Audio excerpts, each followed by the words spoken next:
الحمدللہ وحدہ والصلاة والسلام علی من لا نبی بعدہ اما بعد فاعوذ باللہ من الشیطان الرجیم بسم اللہ الرحمن الرحیم فی صحف مکرمہ مرفوعۃ مطہرہ بأیدی سفرہ کرام بررہ قال النبی صلی اللہ علیہ وسلم اللہم اجعلہ ہادیا ومہدیا واہد بہ رواہ الامام الہمام الترمذی فی جامعہ صدق اللہ العظیم وبلغنا رسولہ النبی الامی الکریم ونحن علی ذلک لمن الشاہدین والشاکرین والحمد للہ رب العالمین۔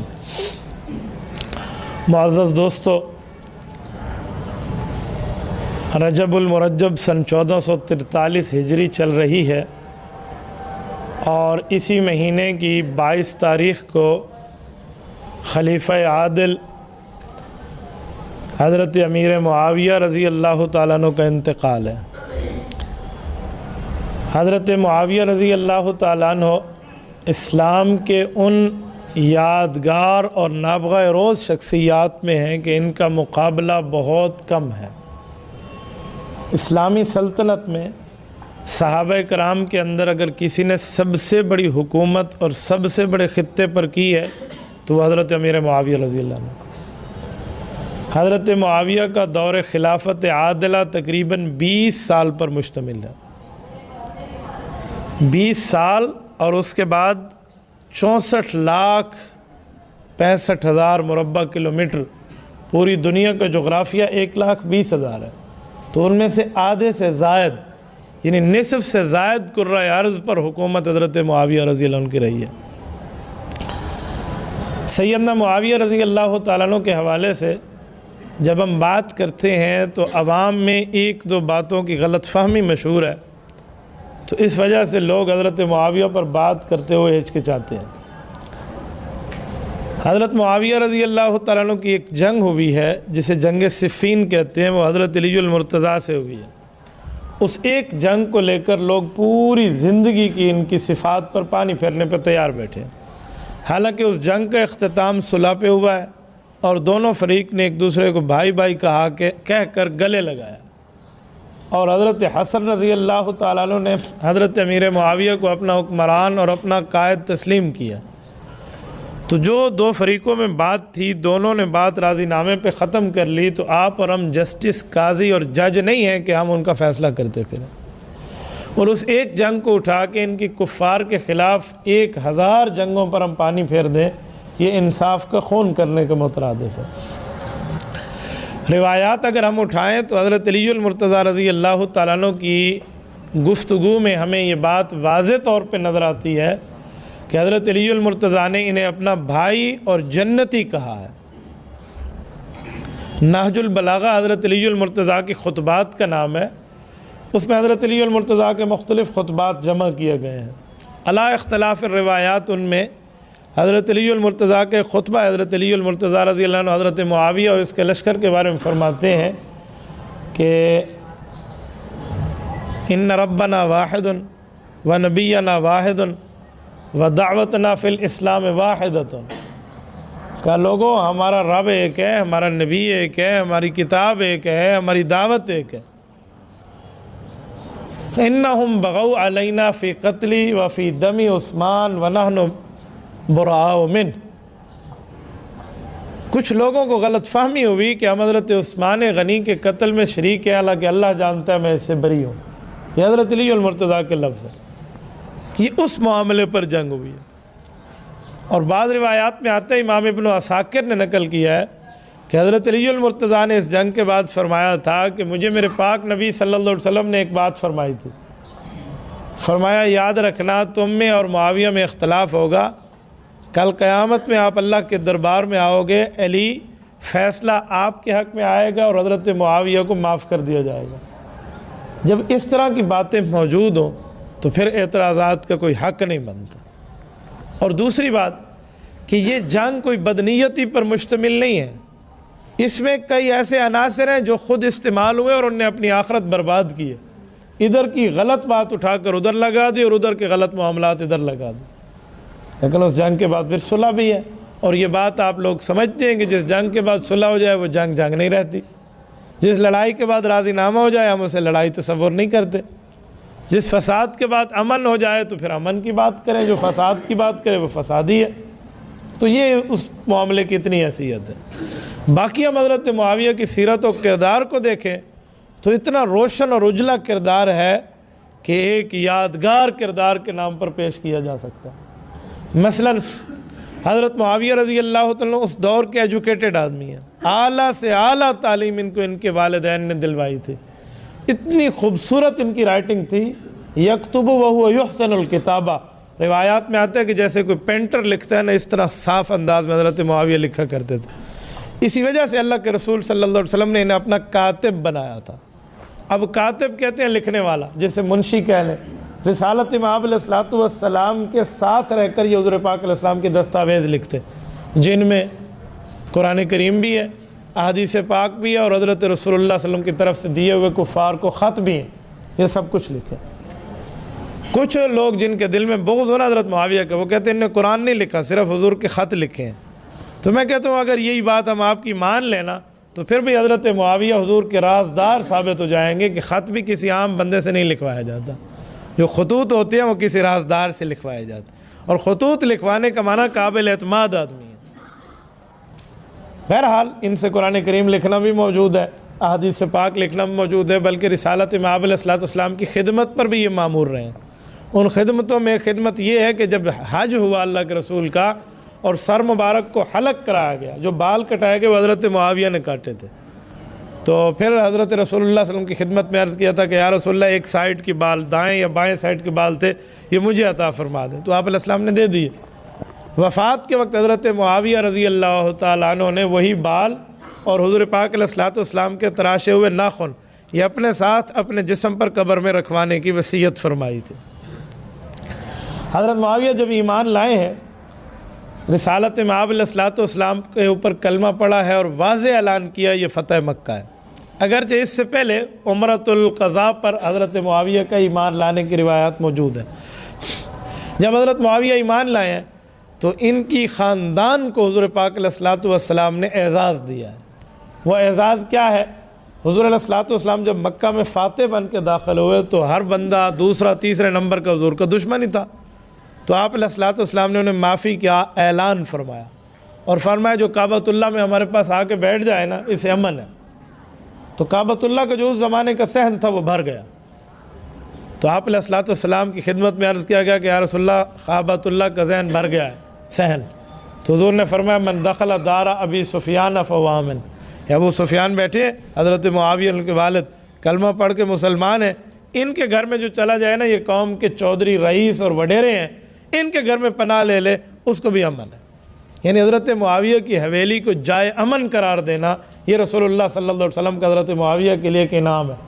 اور پھر فرمایا کہ ابو سفیان کا گھر بھی بھر گیا، لوگ وہاں بھی پہنچ گئے، تو فرمایا اب جس نے اپنے گھر کا دروازہ بند کر لیا اس کو ہماری طرف سے امن ہے۔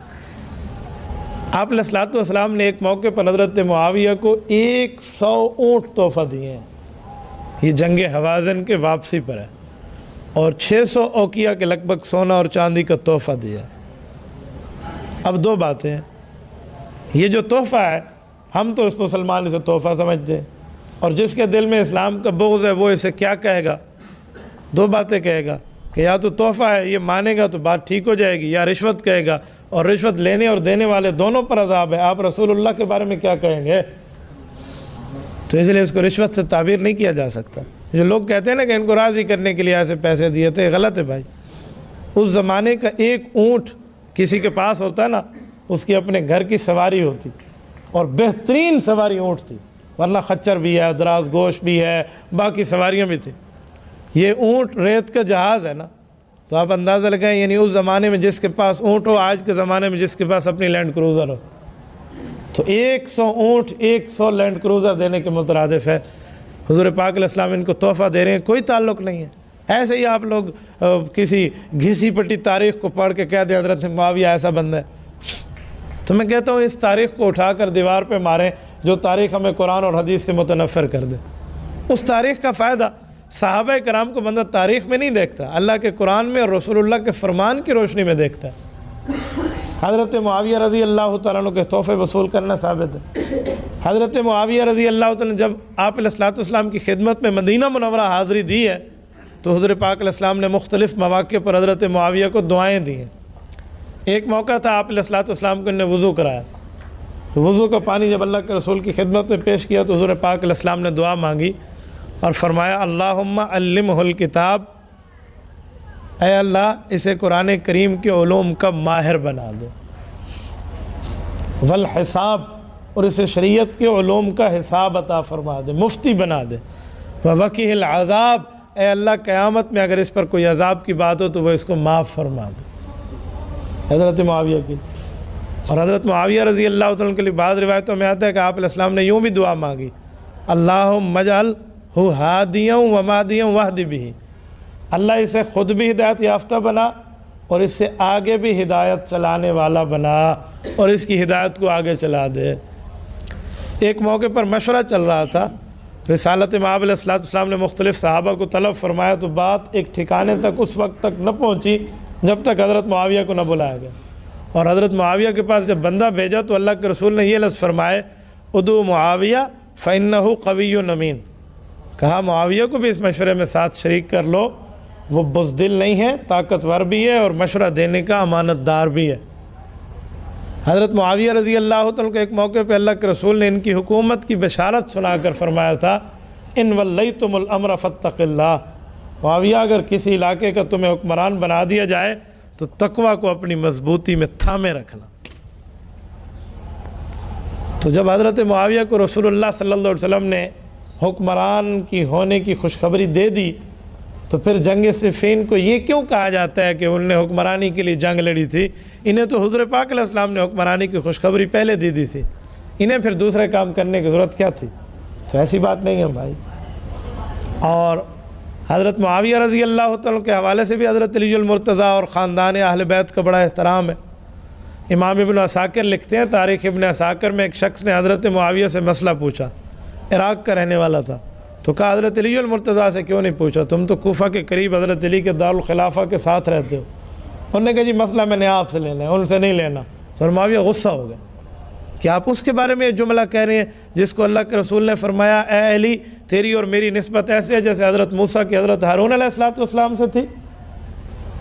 اور حضرت علی اور حضرت معاویہ کے آپس میں محبت دیکھیں نا، حضرت علی المرتضیٰ کے بھائی ہیں حضرت عقیل، یہ حضرت معاویہ کے اتنے اچھے دوست رہے کہ ہمیشہ دسترخوان پہ بھی اکٹھا کھانا کھاتے۔ اور حضرت معاویہ کے ایک بھائی ہیں زیاد بن ابی سفیان، یہ حضرت علی المرتضیٰ کے اتنے قابل اعتماد دوست رہے کہ ایران، عراق اور خراسان کا جو گورنر بنایا تھا حضرت علی نے حضرت معاویہ کے بھائی کو بنایا تھا، اور یہ یاریاں آخر تک چلتی رہی ہیں۔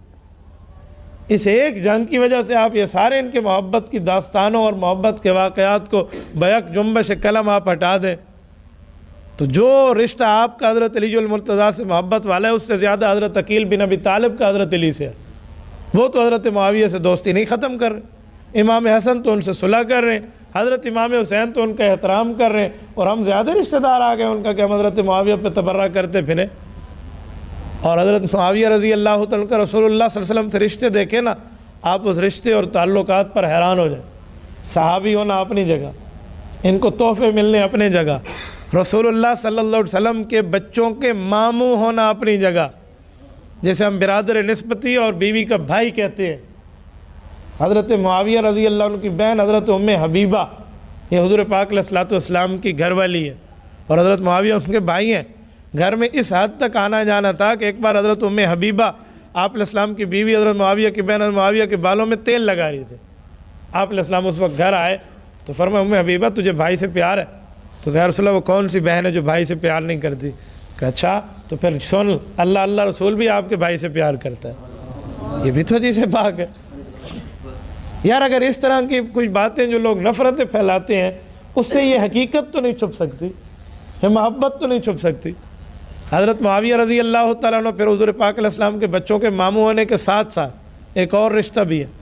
آپ علیہ السلام کی ایک اور بیوی ہیں جن کا نام ہے حضرت زینب بنت جہش رضی اللہ عنہ۔ حضرت زینب بنت جہش کی ایک بہن ہے جن کا نام ہے قریبہ۔ قریبہ دو تھے، ایک قریبہ کبریٰ ہے، ایک قریبہ صغریٰ ہے۔ چھوٹی قریبہ صغریٰ یہ حضرت معاویہ کی بیوی ہے۔ اس حوالے سے حضرت معاویہ اور رسول اللہ کا ایک ہی گھر میں رشتہ بنتا ہے جسے ہم زلف کہتے ہیں. تو آپ اس رشتے کو آپ کیسے ہٹا دیں گے, کیسے ختم کریں گے؟ یہ تعلقات, یہ محبتیں, اس کو کسی جھوٹ کی بنیاد پہ یا کسی کی نفرت کی بنیاد پہ چھپایا تو نہیں جا سکتا. اور سیدنا معاویہ رضی اللہ تعالیٰ عنہ کا صحابہ کرام کے ساتھ برتاؤ, تعلق, گپ شپ, ایک پورا ایک باب ہے, یقین مانیے بندہ حیران ہوتا ہے. حضرت امام حسن رضی اللہ عنہ جب صلح کے لیے تیار ہوئے تھے, کہتے ہیں حضرت معاویہ کی طرف سے بھی ایک پیغام ان کو آ گیا تھا کہ بھتیجے ہم بیٹھ کر کچھ معاملات طے نہ کر لیں. کیوں؟ حضرت علی المرتضیٰ نے اس جنگ کے بعد جب صلح چھوٹی کی تھی نا کہ رمضان المبارک کے بعد اگلا معاملہ دیکھیں گے, تو اس رمضان میں ظالموں نے حضرت علی المرتضیٰ کو شہید کیا تھا. اور جو حضرت علی کو شہید کرنے آیا ہے نا, عبد الرحمن بن ملجم, اس کے دو ساتھی اور تھے. ایک کا نام برق بن عبداللہ ہے اور ایک کا نام میرے ذہن میں اس وقت نہیں ہے, عبید اللہ یا اس طرح کا کوئی نام ہے. یہ تین بندوں کی اکٹھی سازش تھی کہ ایک ہی دن میں فلاں وقت پہ صبح کی نماز کے وقت تو عراق میں حضرت علی پر حملہ کرے گا, تو دمشق میں حضرت معاویہ پر حملہ کرے گا, اور تو جا کر اسکندریہ میں عمرو بن عاص رضی اللہ عنہ پہ حملہ کرے گا. ان نے وقت طے کیا تھا 5 ماہ پہلے بیٹھ کر, اور اسی وقت صبح کی نماز میں ان تینوں جرنیلوں پر حملے کی تیاریاں ہوئی تھی. حضرت علی اور مرتضیٰ جس حملے میں زخمی اور شہید ہوئے, اسی حملے میں حضرت معاویہ رضی اللہ عنہ جب صبح کی نماز میں آ رہے تھے تو برق ابن عبداللہ نے حضرت معاویہ پر حملہ کیا تھا, اور ان کی سکورٹی ٹائٹ تھی جس کی وجہ سے اسے پکڑ لیا گیا اور معاویہ زخمی ہو گئے تھے. اور حضرت عمرو بن عاص کو بخار تھا, وہ اس رات صبح کی نماز پڑھانے نہیں آئے, انہوں نے گھر میں پڑھی تھی, وہ محفوظ رہ گئے. اور یہ تینوں ایک ایک ملک میں بیٹھے ہیں, اور تینوں کا قاتل ایک گھر سے تعلق رکھتا ہے, دشمن مانتا ہے یہ سب ایک ہیں, اور ہم اس 6-5 میں مبتلا ہیں کہ ان میں کوئی اختلاف ہے. یہ جب بعد میں ان کی گرفتاریاں ہوئی, وہ پکڑے گئے تو پتہ چلا اچھا یہ وہاں بھی گیا تھا, ان کا بندہ وہاں بھی تھا, ان کا بندہ وہاں بھی تھا.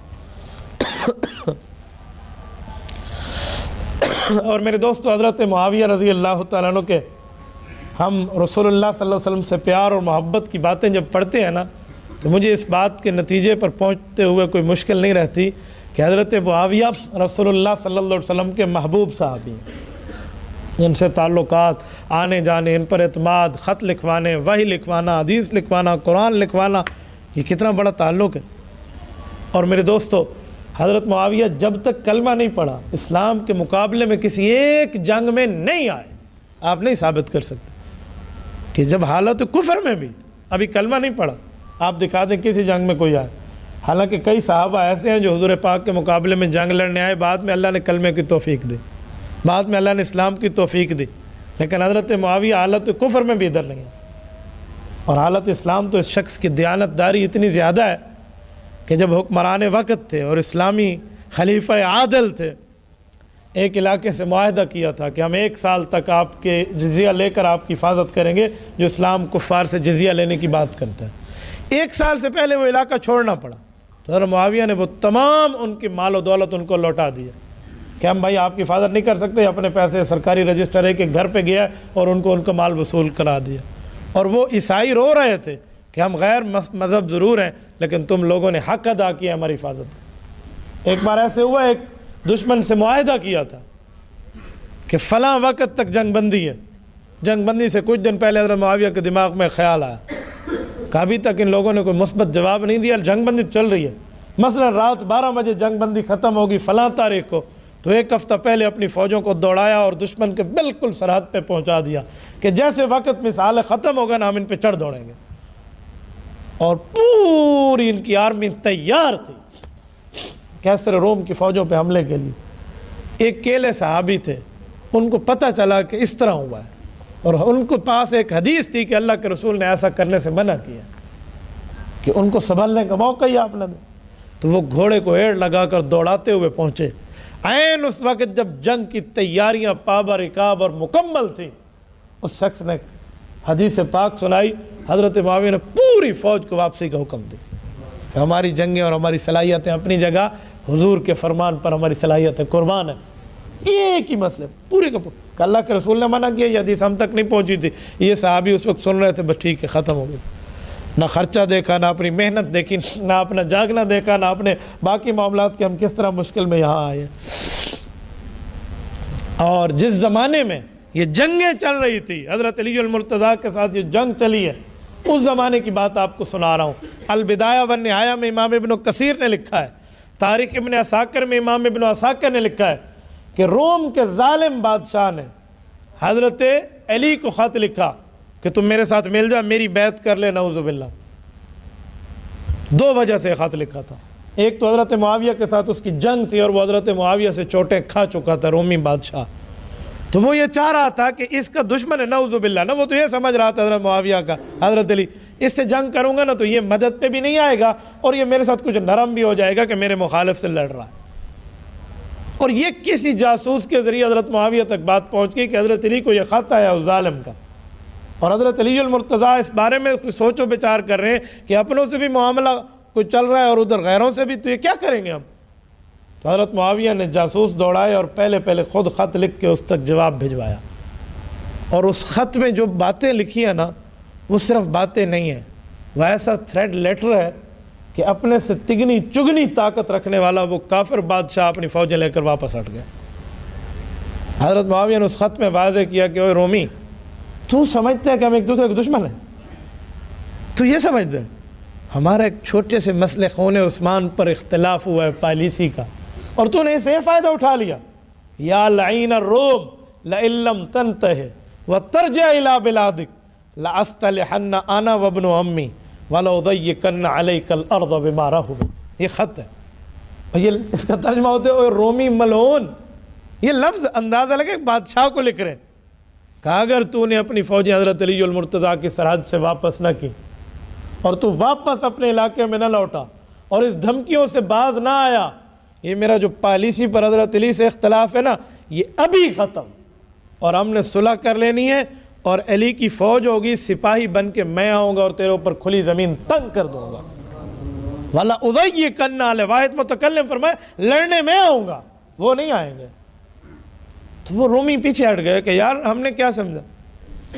اس بات کو اٹھا کر لوگ حضرت معاویہ پر بولتے ہیں، اور مظلوم ترین شخصیت اس دھرتی کے حضرت معاویہ ہیں، ان کے خلاف اتنا جھوٹ بولا گیا کہ جب ہم کتابیں اٹھائیں اور اس طرح کی روایات دیکھیں نا جو معاویہ خلاف ہو، کوئی رافضی راوی اس میں موجود ہے، کوئی منکر قرآن موجود ہے، کوئی منکر فرمان موجود ہے، کوئی منکر حدیث موجود ہے، کوئی صحابہ اور اہل بیت کا منکر اور بغضی، وہ کسی نہ کسی سند میں موجود ہوتا ہے جس میں حضرت معاویہ اور حضرت علی المرتضیٰ خلاف ایک دوسرے کے جھوٹ بولے جا رہے ہیں۔ ایک جھوٹ یہ بھی بولا جاتا ہے کہ حضرت معاویہ ممبروں پہ حضرت علی کو گالیاں دلواتے تھے۔ اس دھرتی پہ اس سے بڑا جھوٹ ثابت نہیں ہو سکتا۔ میں نے ایک بندے سے پوچھا وہ گالی کا لفظ تو بتاؤ، وہ کون سا لفظ ہے جو حضرت معاویہ نے ممبر پہ حضرت علی کو کہا تھا؟ وہ لفظ تیرے پاس ہے، وہ گالی کا لفظ بتا۔ میں نے کہا مجھ سے منہ مانگا انعام لے لے۔ کہتے مروان کے دور میں اس طرح۔ میں نے کہا مروان تو حضرت معاویہ کی وفات کے 50 سال بعد آیا ہے، اور ظالم حضرت معاویہ کی بات کر جو آپ کر رہے ہیں، باقی باتیں بعد میں رکھو جیب میں۔ حضرت معاویہ نے کون سی گالی دلوائی تھی وہ لفظ بتا۔ آج تک اس دھرتی پہ اس گالی کا لفظ ثابت نہیں ہے، یہ اڑتی چڑیا کی رپورٹ ہے۔ ایسا ایک شخص ہم سے گفتگو کر رہا تھا اسی طرح جھوٹ بول کے کہ حضرت معاویہ ممبر پہ حضرت علی کو گالیاں دلوا۔ میں نے اسے پکڑا، میں نے کہا یہ بتا، یہ گالی امام حسن کو پتہ نہیں تھی اور امام حسین کو، انہوں نے تو صلح کر لی تھی، تجھے پتہ چل گئی ہے؟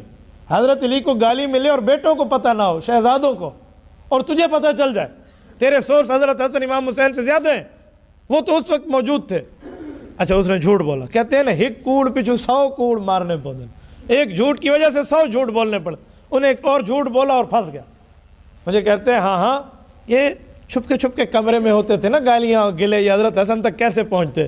میں نے کہا ایک منٹ، ادھر کہتے ہو ممبر پہ گالیاں دلواتے تھے، تو ممبر پہ بات چھپ کے نہیں ہوتی، اعلانیہ ہوتی ہے، اور ادھر کہتے ہو کمرے میں دلواتے تھے، ممبر کمرے میں ہوتے، وہ ثابت کر یا یہ ثابت کر، نہ ادھر کا جواب ہے نہ ادھر کا جواب، جھوٹ ہوتا ہے۔ یہ تو وہی ہے کہ رات کے 12 بجے ایک گھوڑا دھوپ پہ ٹھہرا ہوا گھاس کھا رہا تھا، تو رات کے 12 بجے اس کے ابا نے دھوپ نکالی تھی۔ تو بھائی ایک بات کرتے ہیں نا ان لوگ، اس پہ آپ پکڑے نا فوراً کسی نہ کسی جگہ جھوٹ آپ کو نظر آ جائے گا، کیونکہ جھوٹ لنگڑا ہوتا ہے، لولا ہوتا ہے، اندھا ہوتا ہے، گونگا ہوتا ہے، بہرا ہوتا ہے، وہ کسی نہ کسی حساب سے بندہ اس کو پکڑ لیتا ہے۔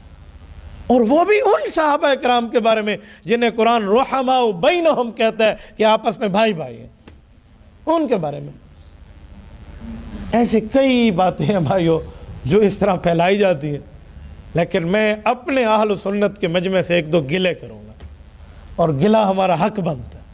وہ یہ ہے کہ ہم حضرت معاویہ رضی اللہ عنہ کو سچا صحابی ضرور مانتے ہیں، لیکن ہم اپنی اولاد کے نام حضرت معاویہ کے نام پہ بہت کم رکھتے ہیں۔ آپ کو معاویہ نام بہت کم ملے گا، بہت کم ملے گا۔ پتہ نہیں کیا وجہ ہے؟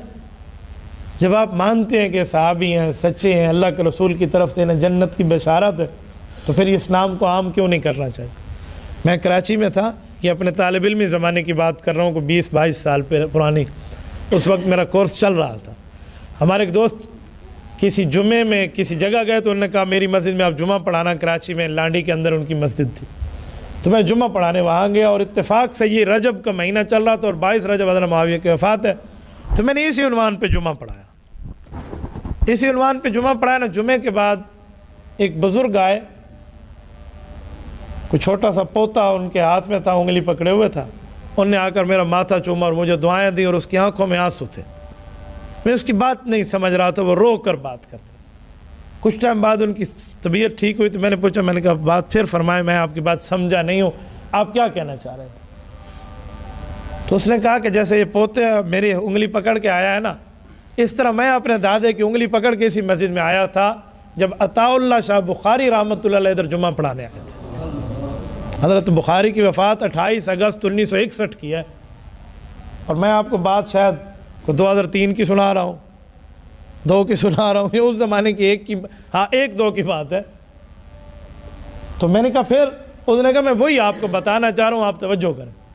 میں نے سنا ان سے، میں نے کہا پھر، انہوں نے کہا ہماری بہت پرانی مسجد ہے، یہ اب نئی تعمیر ہے، حضرت اللہ شاہ بخاری ادھر آئے تھے اور ہم نے ان سے جمعہ کی نماز کی امامت میں جمعہ پڑھا تھا، اور اس نے حضرت معاویہ رضی اللہ عنہ کی شان پر جمعہ پڑھایا تھا۔ اب اس بزرگ کا اگلا لفظ سنیں، اللہ، اس نے کہا وہ دن اور یہ دن ہماری مسجد میں حضرت معاویہ کا ذکر پھر نہیں ہوا، یہ آج سنا میں نے آپ سے، اور مجھے میرے آنسو خوشی کے ہیں، خوشی کے آنسو ہیں کہ آج میرے ہاتھ میں پوتا ہے، میری انگلی پکڑے ہوئے، میں کل اس طرح اپنے دادے کی انگلی پکڑ کے یہاں آیا تھا، جو آج دادا بن چکا ہے، وہ کل پوتا تھا اس زمانے کا۔ یعنی یہ حال ہے، حضرت معاویہ کا ذکر ہی نہیں کرتے۔ الحمدللہ مجھے رب نے یہ سعادت دی ہے، میں نے کئی بچوں کے نام معاویہ رکھوائے ہیں۔ جب اس طرح میں دلیل سے بات کرتا ہوں تو لوگوں کا ایمان دل میں زندہ ہوتا ہے، کہتے ہیں یار واقعی ہم حضرت معاویہ کے نام پہ بچوں کے اولاد کے نام رکھنے چاہیے۔ اور ایک، میں غیروں کی بات نہیں کرتا، اپنی بات کرتا ہوں، جو آپ اور ہم بیٹھے ہیں نا سنی مسلمان، میں اپنی بات کرتا ہوں۔ ہم لوگ کنڈے کیوں کرتے ہیں؟ یہ کنڈے ہماری رسم تو نہیں ہے، یہ کنڈوں کی ترتیبیں جو ہمارے ہاں چل پڑی ہیں، یہ اسلامی معاملہ تو نہیں ہے، نہ یہ قرآن میں ہے، نہ یہ حضور کے فرمان میں ہے، نہ صحابہ کے احکام میں ہے، نہ اہل بیت کے عمل میں ہے۔ جب قرآن میں نہیں ہے، سنت میں نہیں ہے، اجماع میں نہیں ہے، ہمارے اولیاء نے، اتقیاء نے، اصفیاء نے، ائمہ نے، صحابہ نے، اہل بیت نے، کسی نے نہیں کی۔ یہ 1906 میں لکھنؤ کے اندر رسم شروع ہوئی ہے اور اس کو ہم اپنا کر بیٹھ گئے ہیں۔ ہمیں تو کم از کم نہیں اپنانی چاہیے، ہم تو صحابہ اور اہل بیت کے حبدار کہلاتے ہیں اور اپنے سینے میں صحابہ اور اہل بیت کی محبت کو سماتے ہیں۔ ہمیں تو کم از کم اس رسم بد سے اجتناب کر، کوئی کرتا ہے وہ کرتا، کوئی جانے اس کا کام جانے، آپ اور ہم نے تو اللہ کو رب العزت کو جواب دینا ہے۔ میں اپنی جو ہے نا کیا کہتے ہیں اہل سنت فیملی کی بات کر رہا ہوں، میں اپنے دوستوں کی بات کر رہا ہوں، ہمیں تو کم از کم اس سے بچنا چاہیے۔ اور پتہ ہے کنڈے کھانا کوئی یہ نہیں ہے کہ کوئی آپ حرام چیز پکا رہے ہیں، وہ آپ آٹے سے ہی پکاتے ہیں، گھی سے ہی پکاتے ہیں، لیکن آپ کو تاریخ یاد ہونی چاہیے کہ یہ ہے کیا۔ پہلی بات تو یہ ہے کہ لفظ کنڈا یہ کسی عبادت کا نام نہیں ہے، اور مزے کی بات یہ کہ عربی زبان کا لفظ بھی نہیں ہے، کنڈے پنجابی کا لفظ ہے۔ پنجابی میں کسی کو بد دعا دینی ہو تو کہتے ہیں اوے تیرے کاروبار دے کنڈے ہو جاون، یہ ان کا لفظ ہے، یہ بد دعا ہے، اور اس کو ہم عبادت بنا کے بیٹھ گئے ہیں۔ تو پہلی بات تو یہ کہ عبادت نہیں ہے، دوسری بات ہے عربی زبان کا لفظ نہیں ہے، اور تیسرا اس کو حضرت امام جعفر صادق رحمہ اللہ سے جوڑا جاتا ہے۔ امام جعفر صادق رحمہ اللہ حضرت امام اعظم ابو حنیفہ کے استاذ ہیں اور بہت بڑی شخصیت ہیں، اہل بیت کے ان کا بہت بڑا نام اور نامی اس میں گرامی ہے۔ ان کی نہ وفات ہے اس دن میں، نہ ان کی پیدائش ہے اس دن میں، نہ ان کا حکم ہے اس دن میں، نہ ان کا عمل ہے اس دن میں، کچھ بھی نہیں ہے۔ خواہ مخواہ سے حضرت امام جعفر صادق کے سر مار دیا گیا، کوئی حضرت امام جعفر صادق رحمہ اللہ کے سے کوئی واسطہ نہیں ہے۔ ان کی وفات شوال میں ہے، ان کی پیدائش شعبان میں ہے، ان کی یہ تعلیمات نہیں ہیں۔ پوری زندگی میں امام جعفر الصادق رحمہ اللہ سے کوئی اس کا جملہ ثابت نہیں کیا جا سکتا صحیح سند کے ساتھ۔ میں نے اس کنڈوں کی کہانی پر تحقیق کی ہے، بڑے عرصے پہلے سے میری ایک تحقیق ہے۔ میں نے اس واقعہ لیا کہ ایک لکڑہارا تھا، اس کی بیوی نے کنڈے کیے تھے، اس کے خاوند کو پھانسی ہوتی تھی، وہ بچ گیا، اور پوری لمبی تفصیل تھی۔ اور اس تفصیل میں لکھا ہے کہ وہ جس نے کنڈے نہیں کیا تھے نا، اس نے ایسے ہاتھ میں خربوزہ رکھا ہوا تھا اور جج کے سامنے پیش ہوا، تو جج نے کہا تو نے قتل کیا؟ اس نے کہا نہیں، اس نے کہا ہاتھ میں تو نے کسی کا سر رکھا ہوا ہے، تو وہ خربوزہ سر بن گیا۔ تو اس کی بیوی نے کنڈے کیے تو وہ سر خربوزہ بن گیا۔ لو جی ٹھیک ہے۔ تو یہ جھوٹے واقعہ، میں نے اس واقعے کی کہانی منگوائی۔ یہ ہمارے کتاب گھر جو ہے نا، یہ ان لوگوں کے پاس یہ آپ کو مل جاتے، جنتری ونتری کی یہ چیزیں۔ اس میں نہ کوئی آیت ہے، نہ کوئی حدیث ہے، نہ کسی صحابی کا قول ہے، نہ کسی اہل بیت کا حکم ہے۔ 4 اہل سنت کے امام، امام شافعی، امام مالک، امام احمد، امام مالک، امام شافعی، امام احمد، امام ابو حنیفہ میں سے کسی امام کا کوئی قول نہیں ہے، کسی بزرگ کا، کسی ولی کا، کسی نے کوئی چیز بھی نہیں ہے۔ جاتے ہوئے لکھا ہوا ہے ایک علاقہ تھا، لکڑہارا تھا، ایک نگری تھی، ایک وزیر تھا۔ او بھئی کون سی نگری تھی؟ وہ کون سا علاقہ تھا؟ وہ کون سا بادشاہ تھا؟ کس زمانے کی بات ہے؟ وہ لکڑہارے کا نام، کوئی پتہ، کوئی سند، کوئی ثبوت، کوئی ایویڈنس، کوئی دلیل، کچھ بھی نہیں۔ بھائی میں وعدے تھے بیٹھے تھے بس سارے۔ یہ واقعہ ہے، پرانی بات ہے، کوئی 10-12 سال پہلے کی بات کر رہا ہوں۔ ایک خاتون ہمارے گھر یہی لے کر آئی کہ اس کو گھر میں پڑھو، یہ واقعہ ہے، اس میں برکت ہوگی۔ تو میں نے انہیں کہا کہ اماں جی ہم اس کو پڑھنے کے لیے تیار ہیں۔ یہ کہاں سے آپ لائی ہیں؟ وہ کہہ رہی تھی پتہ نہیں کو خاور بوگ یا پتہ نہیں فلاں سے میں لے کر آئی ہوں۔ میں نے کہا یہ کسی پارے میں ہے؟ ہاں پوتر وڈے بندے آتے گالیاں وڈے۔ میں نے کہا وہ بڑے بندے کون ہیں جن کی باتیں ہیں؟ اس وقت میری جیب میں شاید کوئی 20-22 ہزار روپے۔ میں نے کہا اماں یہ 20,000 آپ کو تحفہ ہے، اس دھرتی پر اس واقعہ اور اس کہانی کو ثبوت دکھا دے۔ سارا جھوٹ ہے۔ اور پھر ایک کمرے میں چھپ کے یہ کنڈے پکا کے لوگ کھاتے ہیں، باہر نہ نکلیں۔ پتہ نہیں، میں اس پہ بھی حیران ہوں کہ پانی پینے سے روزہ ٹوٹ جاتا ہے اور یہ کنڈا باہر نکلنے سے کنڈا ٹوٹ جاتا ہے۔ تو یہ کوئی شریعت کی تعلیم نہیں ہے۔ کوئی کرتا ہے وہ جانے، اس کا مذہب جانے، اس کا کام جانے۔ ہم لوگ تو قرآن و سنت کے اور صحابہ اور اہل بیت کی تعلیمات کے پابند ہیں۔ ہمیں تو بچنا چاہیے۔ ہمارے مرد بچے ہمارے گھر میں عورتیں کر لیں، اے ثواب دا ٹکڑا پکایا ماں چوری ٹکڑا کھا چا، اور اللہ دی بندی کرا بھائی دیوار پکا چا، این دیوار خواہ مخواہ کیوں پکینی ہے؟ یہ کیا آپ نے ترتیبیں اس دن آپ نے کنڈے کے کھانے بنا رکھے ہیں؟ یہ گھروں میں جا کے آپ کو بتانا چاہیے، اور اس طرح بتانا چاہیے جو میں نے آپ کو سنا۔ اگر آپ کو ذہن میں نہ رہے تو ہمارے پیج پر آپ ہمارے لائیو لیکچر اٹھا کر دکھا دیں، یہ بات سن لیں، یہ پوری ترتیب میں آپ آگے پہنچا دیں کہ کہیں بھی اس کا کوئی ثبوت نہیں ہے، کسی جگہ بھی کوئی ثبوت۔ یہ ایسا جھوٹ ہے، جھوٹ پتہ ہے، کوئی ایک بندے کا نام تھا حاجی صاحب، تو ایک شخص کو اس سے کوئی اختلاف ہو گیا، حالانکہ حاجی صاحب اس مسئلے میں سچا تھا۔ تو اب وہ حاجی کو گالی دینا چاہتا تھا، لیکن حاجی کہہ کر گالی دے تو اسے ڈر لگتا تھا کہ یار حاج والا مسئلہ آ جائے گا، مولوی فتویٰ لا دے سے، اب میں کیا کروں؟ تو روز سوچتا حاجی کو گالی کیسے دوں، دے نہ سکتا۔ تو ایک دن اس نے 2-4 پوائنٹ ملا کر حاجی کو گالی دی۔ انہوں نے کہا تو ہے حاجی، حاجی کا وزن بناؤ بنتا ہے چاجی۔ چاجی فارسی میں کہتے ہیں کمان کو، تیر کمان، اور کمان پہ گاف لگا دیں تو گمان بنتا ہے، اور گمان کہتے ہیں کسی پہ شک کرنے کو، اور شک کی شین کی نقطے ہٹا کے گاف بنا دیں تو بنتا ہے سگ، اور سگ کہتے ہیں کتے کو، لہذا تو کتا ہے۔ دیکھیں اب وہ بنتا نہیں تھا، کھینچا تانی کر کے اس نے بنایا۔ یہ واقعہ کوئی اسلامی واقعہ نہیں ہے، ادھر ادھر کے معاملے لگا کر اس کو اسلامی واقعہ بناتے ہیں۔ تو اس سے آپ اور ہم پرہیز کر لیں۔ اللہ آپ کو اور ہمیں سیدھے راستے پہ چلنے کی توفیق عطا فرمائے، حضرت علی اور حضرت معاویہ کی قدر کی توفیق عطا فرمائے، ہماری طرف سے اللہ انہیں بہترین جزائے خیر عطا فرمائے، اور ان کی قبروں پہ کروڑوں اربوں رحمتیں نازل فرمائے۔ اقول قولی ھذا واستغفر اللہ وآخر دعوانا ان الحمد للہ۔